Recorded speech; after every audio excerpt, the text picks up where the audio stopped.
Ryan Aber of the Oklahoman joins us now, a longtime friend of the show. Haven't had him on in a while. And Ryan, this is, we were having guests around the schools this is their last day not in the Big 12.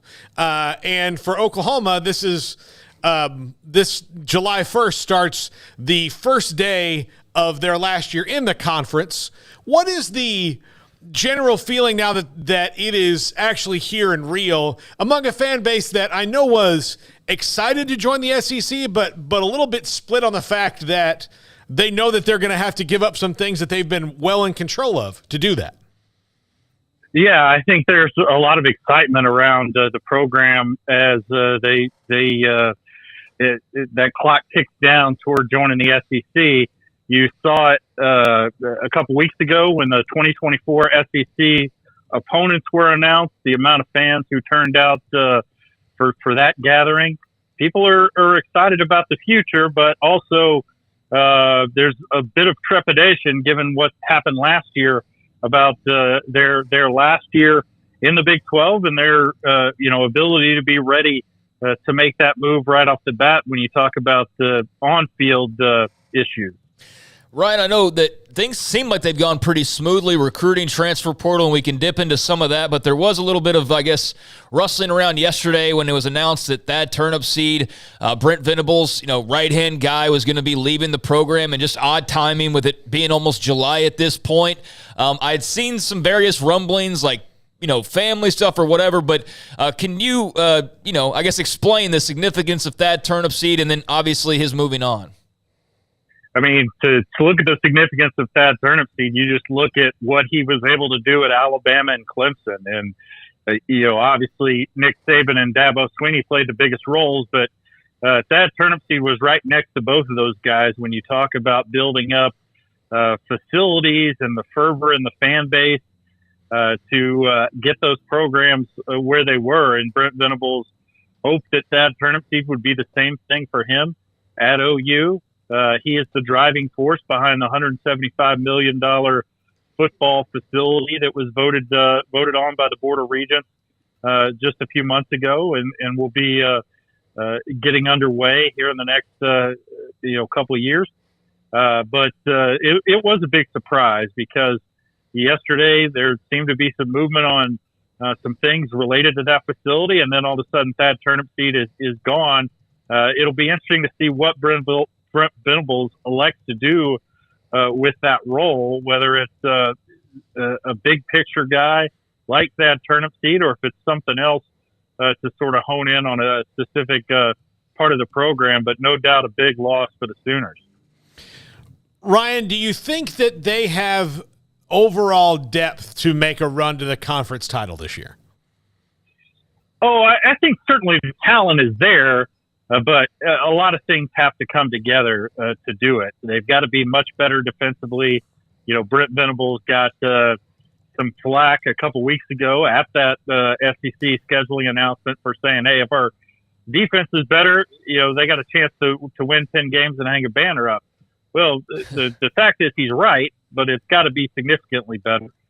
They've got to be better at getting after the quarterback. They were tied for last in the Big 12 during conference play last year in sacks after a really good start in non-conference play. And they've got to get better up front, got a lot of additions in the transfer portal. The question is, which one of those guys are going to hit, if any, and they need a couple of those guys at least to come through in a big way. They should be better on the back end with Peyton Bowen back there at safety, the freshman 5-star who really had a good spring and looks the part during the spring game. And on offense, they just got to be as good as they were last year. Now, they lose some playmakers in Marvin Mims and Braden Willis and a couple of others, but they certainly got the potential there. But there are a lot of question marks that could fall either direction. I say this somewhat tongue-in-cheek, but how long do you think it will take for the Jackson Arnold talk, the moment that Dylan Gabriel struggles a little bit? It just seems like there's an immense amount of hope placed on this young man moving forward. Yeah, there's no doubt that there's a lot of fervor around Jackson Arnold, but Dylan Gabriel's a pretty good college quarterback. Yeah.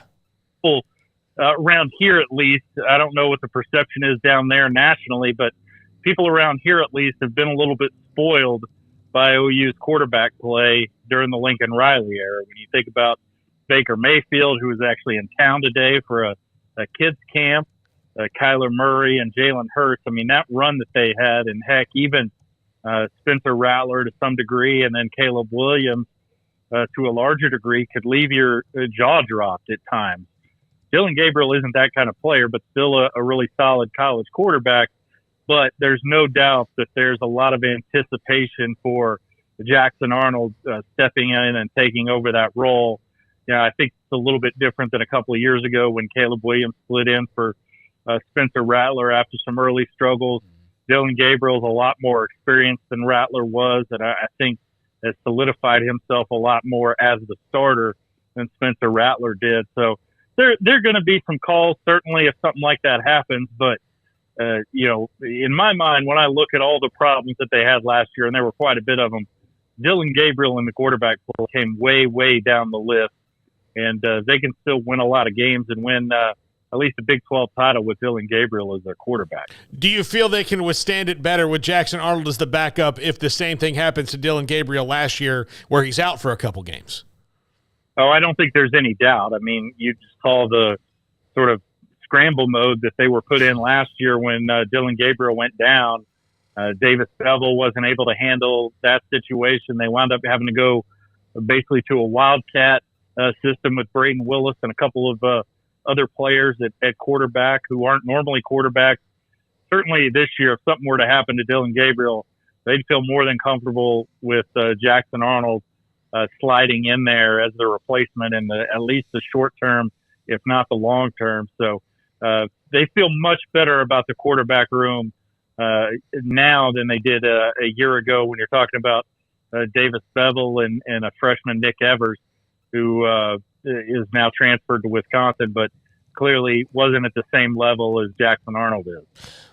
What would you say has been the most significant or interesting admission or, I guess, change, pivot publicly from what they did last year from Brent Venables this offseason? Was it just the pursuit of talent? Was it a particular schematic, maybe area of focus? Like, what do you think was most significant for them as far as turning the corner this year?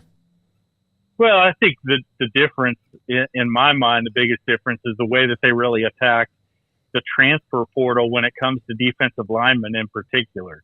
To go out and get Jacob Lacey from Notre Dame, to get Rondell Bothroyd from Wake Forest, Trace Ford from Oklahoma State right up the road, Devon Sears from Texas State. They really made it a point to beef up their defensive front. That defensive front was one that showed signs of hope during non-conference play a year ago, then completely fell off the cliff. And they've got to get better there, not only for this year in the SEC or this year in the Big 12, their last year there, but moving toward the SEC.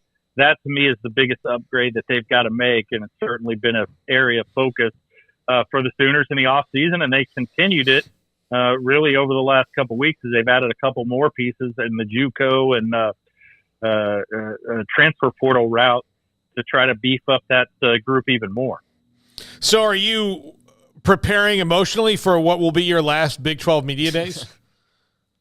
I'm getting there. It's a little bit different, going to miss some of the things down in the Arlington DFW area, but got to get our fill of Campese's and Papado and other things like that.